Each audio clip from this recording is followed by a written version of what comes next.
అంటాడు. తెలలు అంటే ఏంటి? నువ్వు గింజ. భూమండలం నుంచి సూర్యమండలం దాకా రాశిగా పోయమంటారు. పెద్ద గొప్పగా రాశిగా పోయాలి.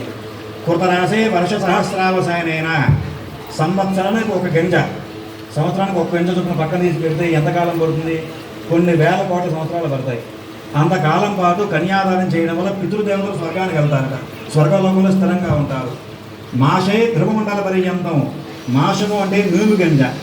మినుములన్నీ కూడా భూమండలం నుంచి ధ్రువమండలం దాకా రాశిగా పోసి సంవత్సరానికి ఒక గంట చొప్పున తీసి పక్కన పెడితే ఎంతకాలం అయితే పడుతుందో అంతకాలం పాటు పితృదేవతలందరూ కూడా స్వర్గలోకంలో స్థిరంగా నివసిస్తారట.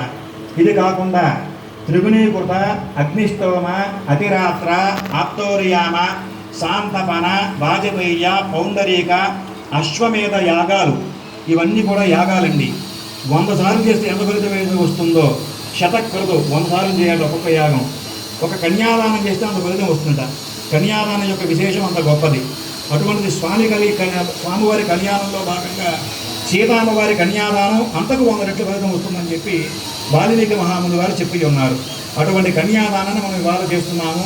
అందరూ కూడా భక్తి శ్రద్ధలతో తిలకించండి. జై శ్రీరామ్, జై శ్రీరామ్, జై శ్రీరామ్.